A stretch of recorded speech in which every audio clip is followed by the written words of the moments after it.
In the heart of Pennsylvania, surrounded by quiet forest and rolling anthracite hills, lies a place that should have disappeared into memory, yet still breathes with invisible fire.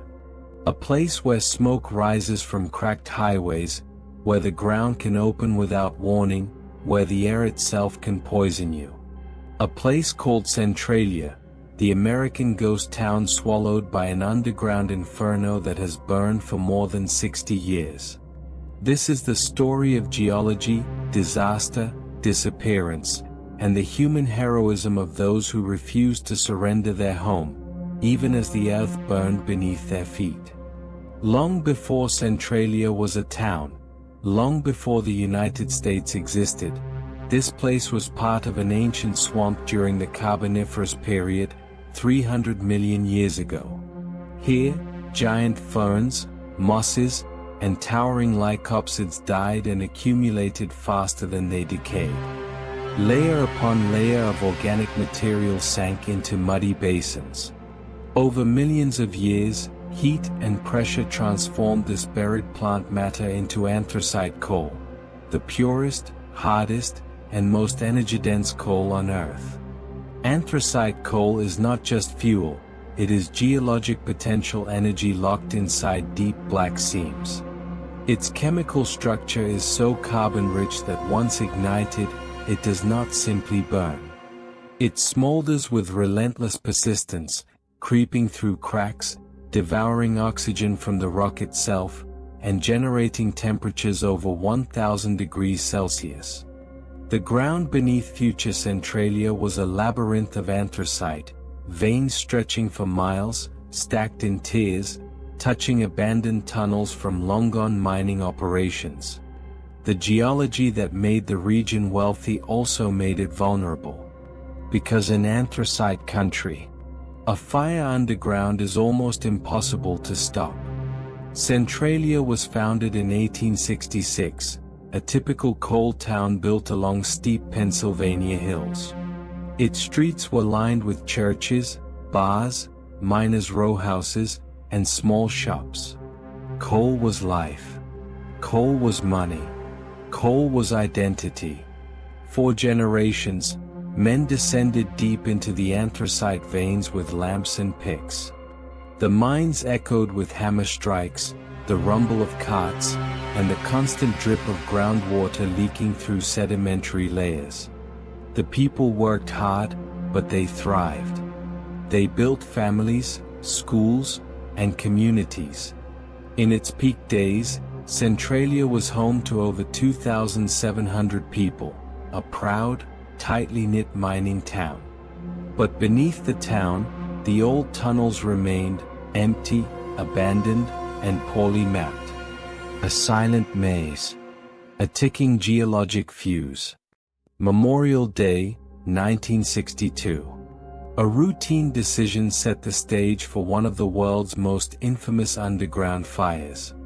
Every year the town burned trash in a pit behind the local cemetery.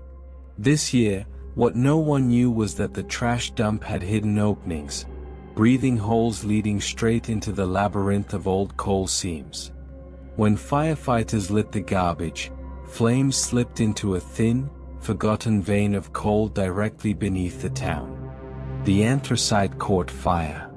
And once anthracite burns, it burns deep, slow, powerful, and unstoppable. Within days the smell of smoke drifted through the trees. Within weeks, strange heat spots began to appear in the soil. Within months, steam vents hissed from the ground like breathing wounds. The miners were the first to understand what was happening. They recognized the smell, the temperature, the sound of shifting rock. They knew what an underground fire meant. The town fought back. Firefighters sealed vents with clay. Miners dug trenches to isolate the burning seam. Engineers drilled boreholes to measure temperature, sometimes recording over 900 degrees Fahrenheit just a few meters down. To save the town, they had to stop the fire from spreading from one coal vein to the next. But it was too late. The fire had already reached multiple interconnected seams, each one acting like a highway for heat and flame. For years, the state tried method after method. Flooding the mines, digging firebreak trenches, smothering with clay, sealing cracks, pumping in slurry mixtures. None of it worked. The fire moved unpredictably, silently. Burning coal collapses into ash, shifting the roof of tunnels, causing new cracks to open, new oxygen to pour in, new pathways for flames to crawl forward. Centralia was sitting on top of a monster they could not see, could not outrun, and could not kill. As the fire spread, the first signs of geological collapse began. Sinkholes appeared. Yards cracked open. Basements filled with smoke. Snow melted instantly in strange circular patterns. Trees turned yellow even in spring, their roots cooked by the heat underground. Then came the carbon monoxide, the silent killer. Colorless, odorless, deadly. Homes filled with fumes that made families dizzy. Children fainted. Pets died without warning. The state installed gas detectors in houses. They went off so often that many residents simply stopped paying attention. The fire wasn't just beneath the ground now. It was inside their homes. Everything changed on February 14, 1981. A 12-year-old boy named Todd Domboski was walking in his grandmother's backyard when the earth suddenly opened beneath him. A sinkhole, deep, circular, steaming, swallowed him up to his shoulders. Below him was a 150-foot drop into the burning mines. The air around him hit dangerous levels of carbon monoxide. He screamed for help. His cousin rushed forward, grabbing his arms just as the collapsing edge began to crumble. With a desperate pull, he saved Todd from falling into the fire. News spread across America. Centralia was no longer just a troubled mining town. It had become a symbol of environmental disaster, a place where the earth had turned against its inhabitants. By the mid-1980s, the fire had burned beneath Centralia for more than 20 years. It was still spreading, toward neighboring towns, toward highways, toward deeper coal veins. The federal government made a painful decision.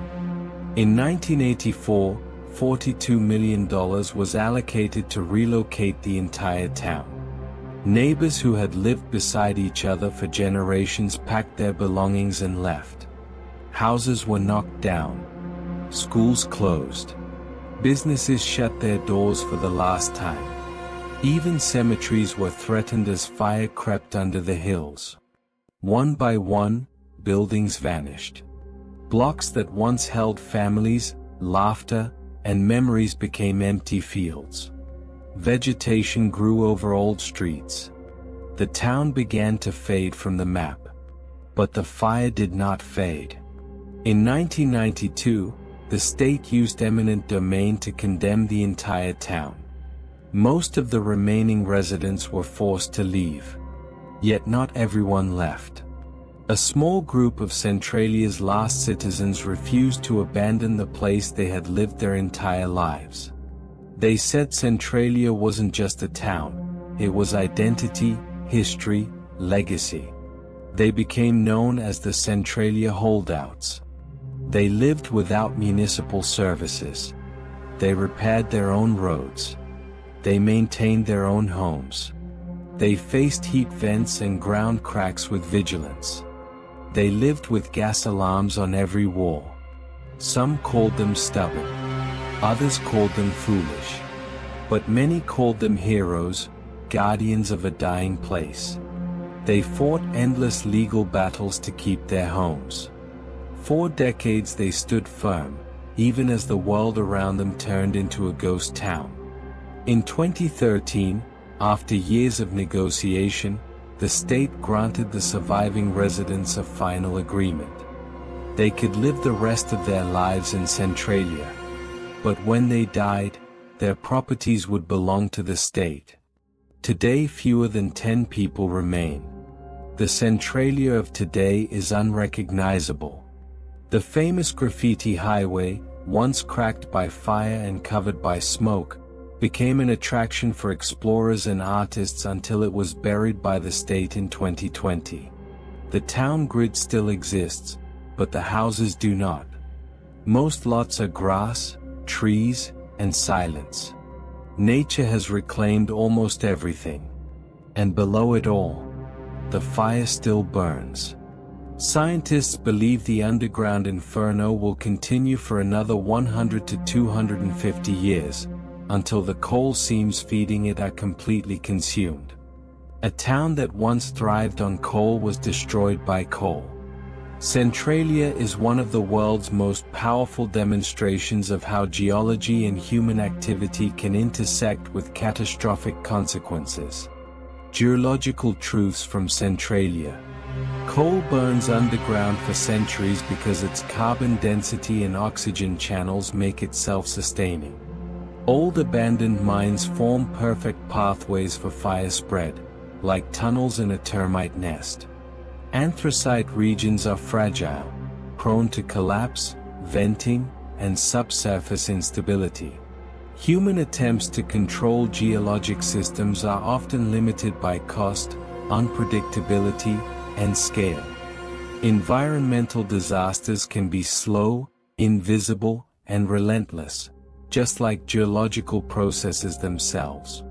Centralia is not the only underground coal fire in the world. There are hundreds in India, China, Indonesia, and even other parts of Pennsylvania. But Centralia is the most iconic, because it erased an entire American town. What makes Centralia unforgettable is not just the fire. It is the humanity inside the disaster. It is the miners who risked their lives trying to stop the flames before the world noticed.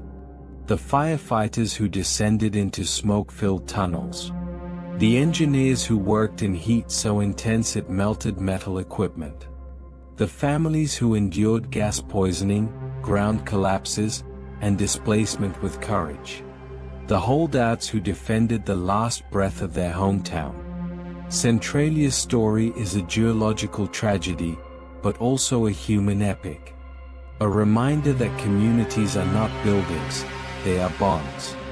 And even when a town is erased from the surface of the earth, its spirit survives in the stories of those who lived there. Centralia burned for decades before the world realized what was happening. It continues burning long after the people have gone. A lesson from the earth itself, that what we bury in the past does not stay buried forever. Coal built the town. Fire destroyed it. But courage defined it. And as long as the underground flames continue to glow, Centralia will remain a symbol of the unstoppable forces beneath our feet, and the unbreakable strength of the people who faced them.